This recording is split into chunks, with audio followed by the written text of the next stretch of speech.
안녕하십니까, 상시백그룹니다. 센서 스튜입니다. 2022년 3월 1일 우크라이나 전황에 대해서 소개해드리고자 합니다. 2022년 3월 1일에는 러시아군의 대대적인 진격이 보이는 하루였습니다. 늘 그랬듯이 전선을 나누어 설명해드리겠습니다. 다만 기존 7개 전선이 나누어졌습니다. 후술하겠지만 남쪽 헤르손이 사실상 함락이 되어버렸고 마리우폴이 포위되는 바람에 돈바스선과 헤르손선이 하나가 되어버렸습니다. 그래서 이제 지명 전선이 아닌 남부 전선으로 지칭하도록 하겠습니다. 북쪽 프리피아티선에서는 지속해서 병력이 집중되고 있는 모습이 보입니다. 64km에 달하는 대규모 러시아군 수송대가 키이우로 이동 중인데요. 미국에서는 이 병력이 우크라이나군 전체 수보다 많을 수 있다고 경고를 하면서 사실상 러시아 본대가 키이우를 공격하기 위해 집결 중이 아닐까 하는 의심을 하고 있습니다. 하지만 보급부대와 전투부대가 뒤섞여서 진격해오고 있습니다. 이는 우크라이나군이 지속해서 보급부대를 타격하는 바람에 보급의 안전을 위해 같이 오는 것으로 추정이 되고 있는데요. 문제는 아직도 도착 소식이 없다는 겁니다. 적어도 도착을 했다라는 이야기가 나와야 하는 게 정상인데 아직도 안 나온 것을 보면 무언가 지금 잘못된 것 같습니다. 그래서 찾아보니 연료와 음식이 부족해서 64km에 달하는 거대한 부대가 전체로 기동을 중단했다고 합니다.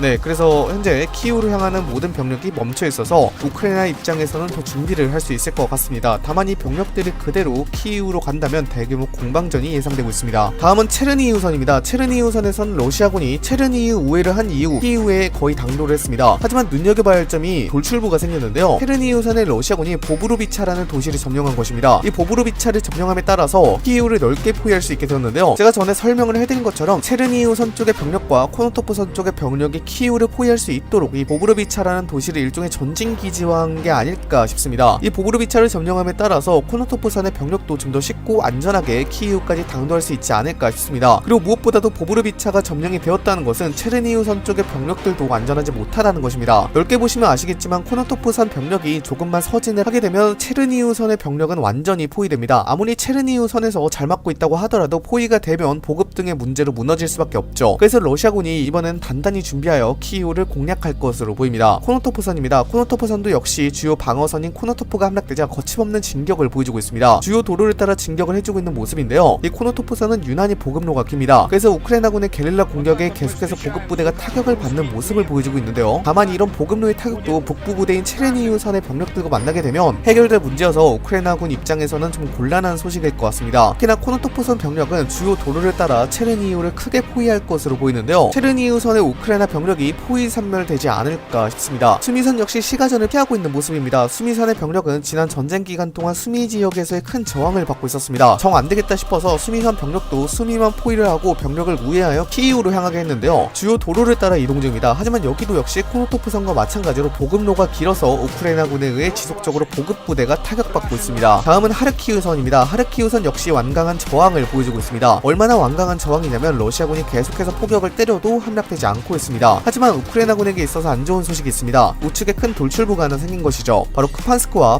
발라클레아인데요. 이 두 개의 전선이 생겨버리는 바람에 하르키우의 우크라이나 병력도 곤란해지게 되었습니다. 이렇게 되면 완전히 측면이 노출되는 것은 물론이거니와 자신들의 임무였던 동부 병력의 측면 방어를 못해주기 때문이죠. 그리고 저렇게 두 개의 돌출부가 생기다 보니까 동부 병력을 빼지 않으면 동부 병력이 크게 포위되어 섬멸될 수 있습니다. 이렇게 되면 우크라이나군 입장에서도 아주 곤란한 상황이죠. 그래서 이 하르키우선 병력이 어쩌면 후퇴를 준비해야 하지 않겠냐는 조심스러운 추측을 해봅니다. 돈바스선입니다. 돈바스선 역시 비상이 걸렸습니다. 돈바스 쪽의 반군과 러시아군의 진격은 잘 막고 있었으나 하르키우선의 두 개의 돌출부 때문에 후방이 완전히 노출되게 된 것이죠. 그래서 동부 우크라이나군은 전면 후퇴를 결정하거나 시가전에서의 농성을 해야 하는데요. 아마도 지연전을 펼치지 않겠냐는 생각을 해봅니다. 그리고 무엇보다도 남부 전선 같은 경우에는 하나의 전선으로 통합이 되어버렸습니다. 기존 돈바스선의 병력과 헤르손선의 병력이 마리우폴을 포위함에 따라서 하나의 전선이 되었는데요. 이들은 멜리토폴에서 북쪽 방향으로 매섭게 진격하고 있습니다. 아직은 자포리자 방향으로 가지 않는 것 같고 이들은 동진에서 돈바스 방향으로 가려고 하는 것 같은데요. 동부 우크라이나군의 병력이 많다 보니 이 병력을 섬멸시키기 위해서 남부 전선의 러시아군이 총동원되고 있는 것 같습니다. 그리고 이 남부 전선의 병력은 엔노호다를 공격하고 있는데요. 이 엔노호다가 중요합니다. 엔노호다에는 자포리지아 원전이 있습니다. 이 원전이 상당히 중요한데요. 이 원전을 잃으면 우크라이나에는 전력난이 발생할 가능성도 충분히 있습니다. 그래서 우크라이나는 배수의 진을 치고 이곳을 어떻게든 막아보려고는 하고 있으나 수적이나 화력면에서 열세이기 때문에 시간 문제일 듯합니다. 또한 러시아군은 헤르손을 함락시키고 오데사 방향으로 진격 중인 것으로 보이는데요. 미콜라이프로 진격 중입니다. 미콜라이프는 남부크강과 이눌강이 합류하는 지점이어서 그나마 방어에 수월하다는 평이 있습니다. 미콜라이프가 함락될 경우 오데사도 위험하기 때문에 우크라이나군이 최선을 다해 이 미콜라이프를 지키려고 하지 않을까 싶습니다. 특히나 러시아군은 2월 28일부로 서부 우크라이나에 대한 공격을 집중하고 있는 것으로 보입니다. 이는 미사일 등의 공격이었는데요. 러시아군은 우크라이나 공군을 제압하고 서방 세계의 지원을 차단하기 위해서 서부 우크라이나를 지속해서 타격하고 있는 것으로 보입니다. 러시아군의 공습으로 인해서 민간, 군 비행장과 방공 자산을 집중해야 할 것으로 보이는데요. 2월 27일에 우크라이나에 전투기를 보내겠다고 발표한 이후의 계획을 포함하여 우크라이나 공군에 대한 서방의 군사 지원은 러시아군의 제공권을 막는 데 중요한 역할을 할 것으로 보입니다. 그래서 러시아군은 어떻게든 서부 우크라이나를 통하여 들어오는 유럽과 미국의 지원을 차단하고자 할 것이므로 서부 지역에 대한 대대적인 공습과 공격이 계속해서 이어질 것으로 보입니다. 벨라루스군은 공식적으로 참전하지 않겠다고 말하고는 있지만 체르니우에서 벨라루스군이 목격됐다는 소식이 들리면서 확실한 증거가 나올 때까지 지켜봐야 할 것 같습니다. 현재 벨라루스군은 브레스트 근처에서 병력을 집중시키고 있는 것으로 보이는데요. 만약에 벨라루스군이 이 전쟁에 참전한다면 벨라루스군의 임무는 서부 우크라이나의 지원 차단이 되지 않을까 싶습니다. 폴란드, 슬로바키아, 헝가리를 통해 육로로 들어오는 서방세계 원조 물자를 차단하는 역할을 하는 것이죠. 하지만 벨라루스군 역시 초기 키이우에 러시아군이 겪었던 어려움을 직면할 것으로 보입니다. 보급의 문제라던가 위치의 발각 등의 문제로 인해서 큰 어려움을 직면할 것으로 보입니다. 시민들의 저항도 눈여겨봐야 할 점입니다. 시민들이 지속해서 점령된 도시에서 저항하고 있어서 러시아군의 진격도 점점 늦어지고 있습니다. 민사작전을 위해 병력을 도시에 묶어두어야 하지만 시간이 우크라이나의 편인 만큼 이것도 러시아의 도구로 다가오고 있습니다. 그리고 우크라이나가 공식적으로 EU 가입 신청을 내면서 시간은 더더욱 우크라이나에게 다가가고 있습니다. 다음은 3월 1일 하루 동안 있었던 서방세계의 지원입니다. 이탈리아가 우크라이나에 군사원조를 보낼 수 있도록 하는 법안을 통과시켰습니다. 라트비아가 우크라이나 군대에 120만 유로, 하나로 16억 원을 보냈습니다. 대만이 27톤의 의료용품을 보냈습니다. 터키가 담요, 텐트, 침낭, 청소용품, 이동식 주방, 재난 대응 차량을 보냈습니다. 미 국무장관 앤서니 블링켄이 우크라이나에 불특정 추가 군사 원조를 약속했습니다. 오늘도 빠른 우크라이나 소식 전달하도록 하겠습니다. 감사합니다.